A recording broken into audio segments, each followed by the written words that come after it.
All right, one type of differentiation is implicit. We use it in a couple different scenarios. One obvious time that you would use implicit differentiation is when, again, let's get that a little lower.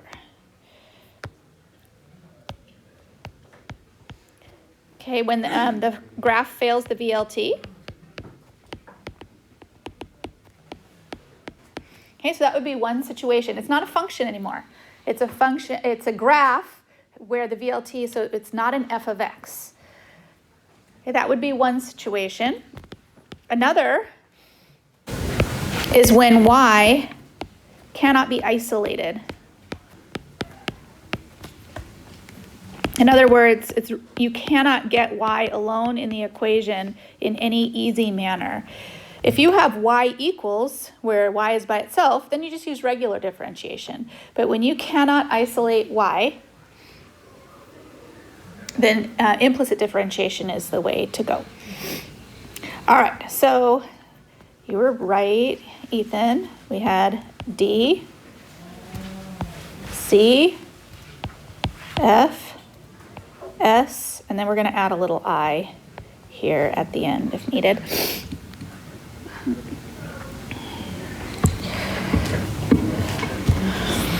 All right, what do those all stand for? All right, so D stands for differentiate.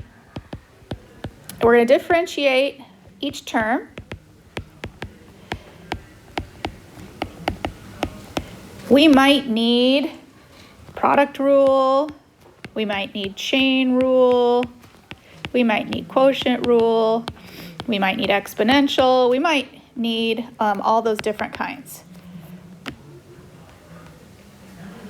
What don't you like there? Okay.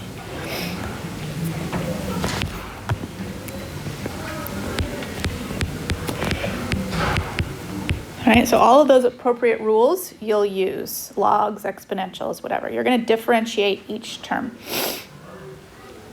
All right, then C stands for collect.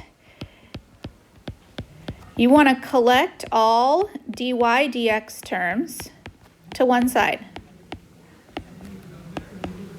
You're going to end up with multiple. Okay, the reason you end up with multiple is you didn't have y alone to begin with. If you had y alone to begin with, you'd only have one dy dx. But because we couldn't get y alone, we're going to have multiple dy dx's, and we're going to collect them all to one side. The F stood for factor. You're going to factor out dy dx away from the other terms. All right, and then S stood for solve for dy dx. Usually that is done by dividing.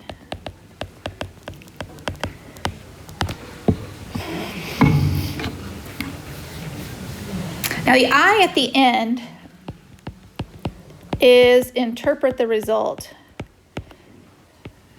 according to the question.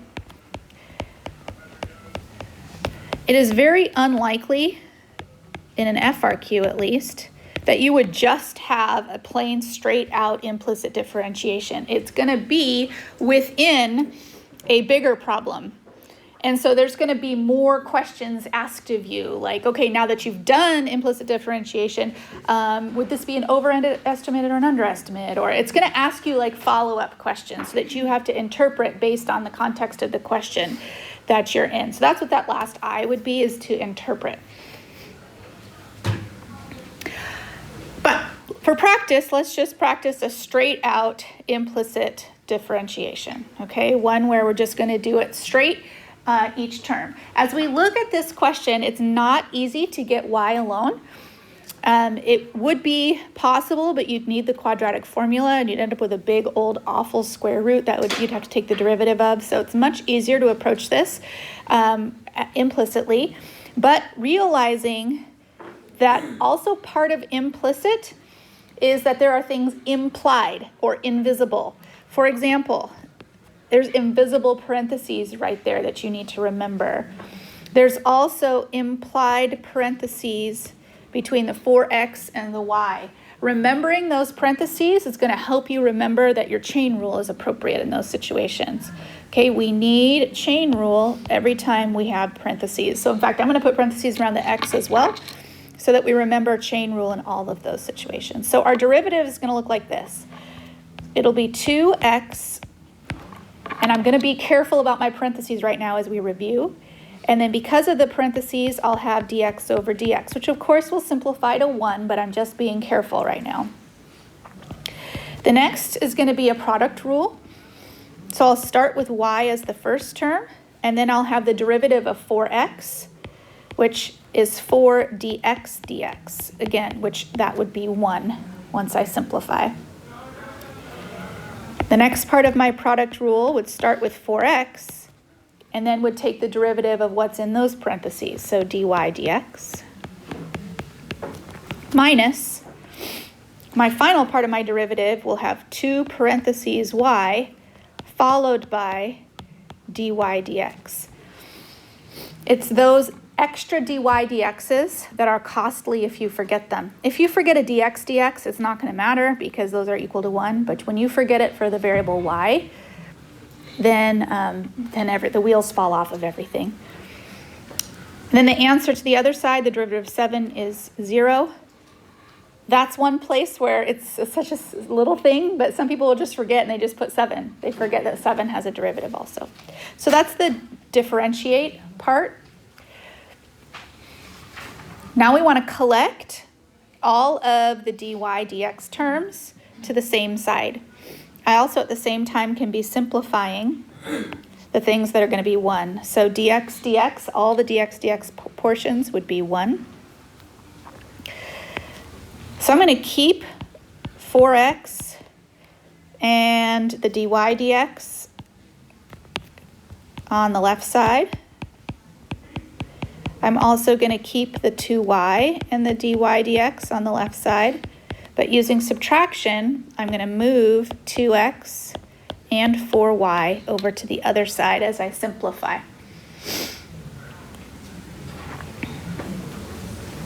The next step would be to factor. On the left side, what can I factor out? And what else besides a dy dx? A 2. So I can factor out a 2 and a dy dx. That leaves me with 2x, bless you, minus y. On the other side, I can also factor. What can I take out of that? A negative 2, leaving me with x plus 2y. So I've done the differentiation, I've done the collection, I've done the factoring, and now I'm ready to solve to get dy dx right here. I want to isolate the dy dx term. So dy dx alone would be negative 2 times x plus 2y divided by positive 2 and 2x minus y, which I can simplify with reducing. I'd still have the negative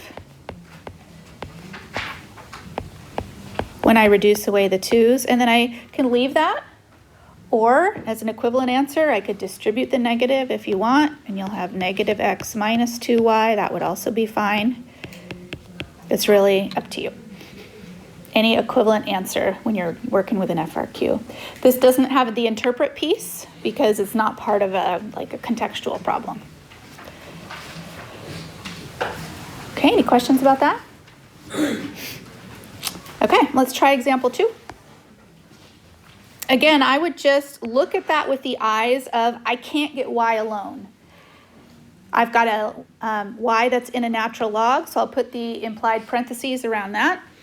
I've got a y that's in a cube, I'll put the implied parentheses around that. And then I can proceed with finding my derivative.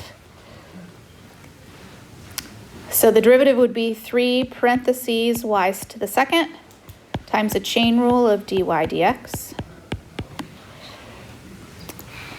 Then plus 4 times dx dx, which will simplify to 1. And then my last derivative is going to have 1 over y times the natural log of e, and then times dy dx. So again, I'm just covering all my bases here, and I can simplify the things that'll turn into be 1. So natural log of e would be 1, dx dx would be 1. Then I want to collect all the dy dx terms.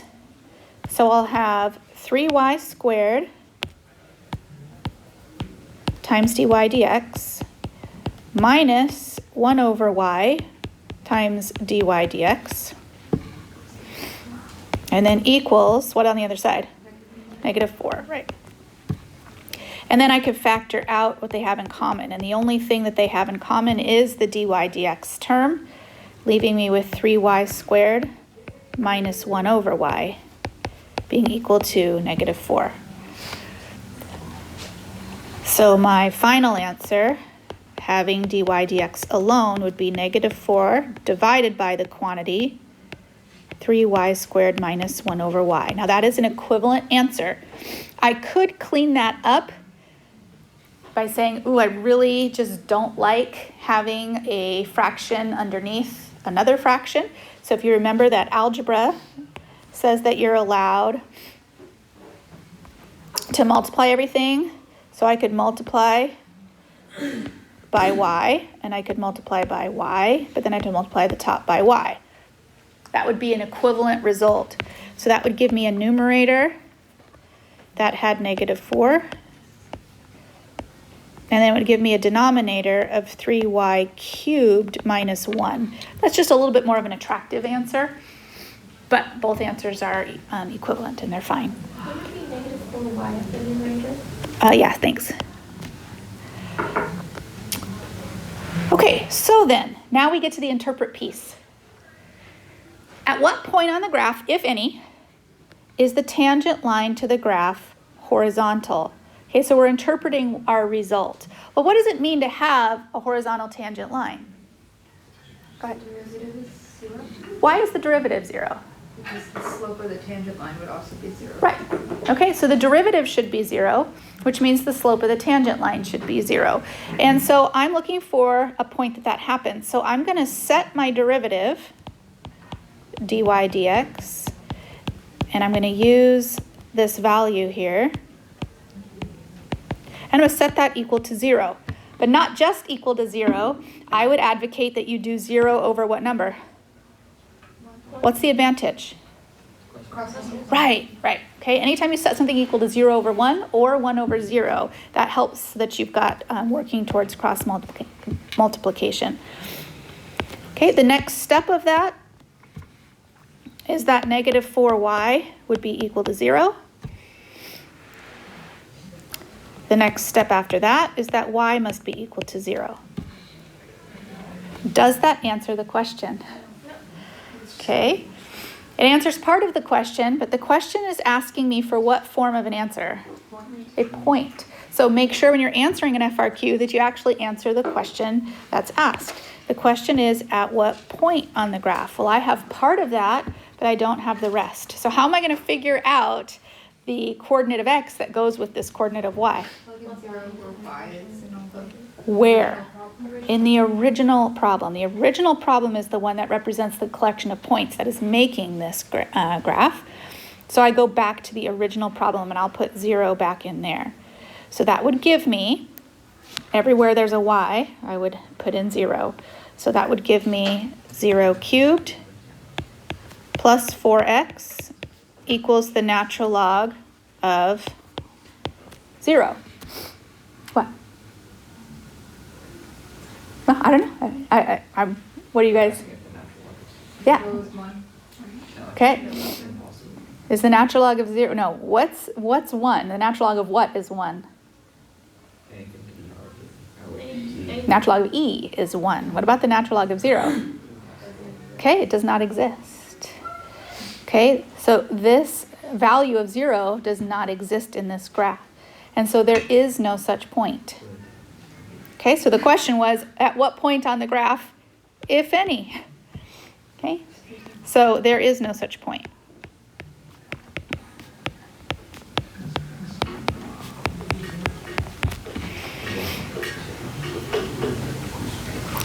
All right, well, what about an equation of a tangent line where y would equal 1? Okay, so again, this is part of the interpretation part. Well, there's no such point where it's horizontal, but is there such a place where the y-coordinate would be 1? Well, what do I need to write a tangent line? I need a point and a slope. Do I have a complete point? Okay, I don't have a complete point yet. I have part of a point, so now I want to find the complete point. So what is x equal to?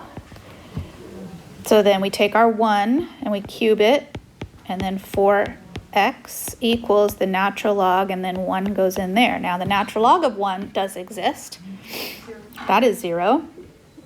So we'll have 1 plus 4x, which equals 0, which means x has to have the value of -1/4. So my point is -1/4 for x and 1 for y. What else do I need to write my tangent line?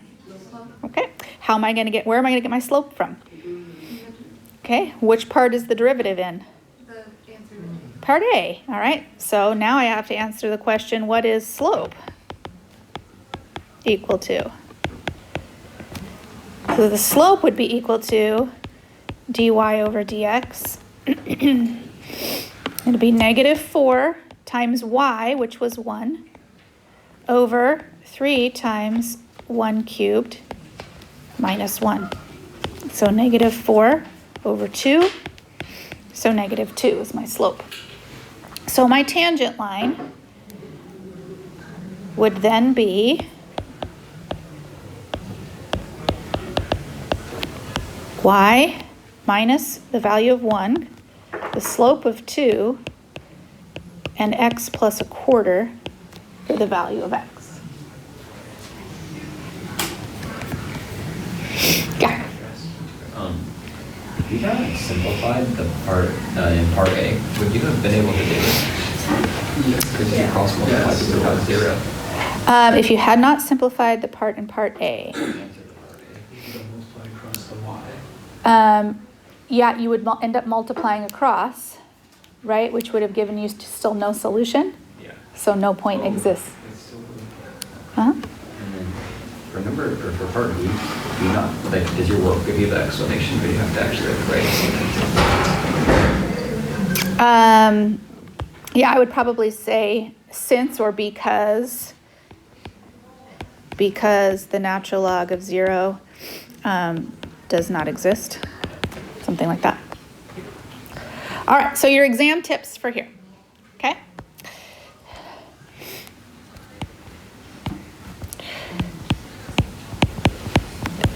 Make sure to answer the actual question in the FRQ.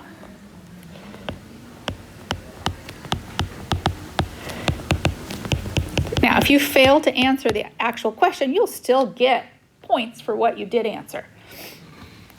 But always go back and make sure you're interpreting that so you've answered in the form that they want and you've actually answered what they want. Okay? Second exam tip, equivalent answers are fine. Okay, don't waste your time doing extra stuff you don't need to do.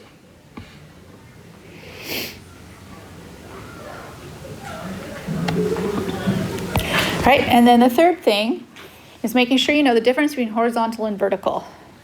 Okay? Horizontal slope equals 0 always over 1. Vertical slope or a vertical tangent would always be 1 over 0. So make sure that you're actually using the right value and use it as a fraction so that you can do cross multiplication.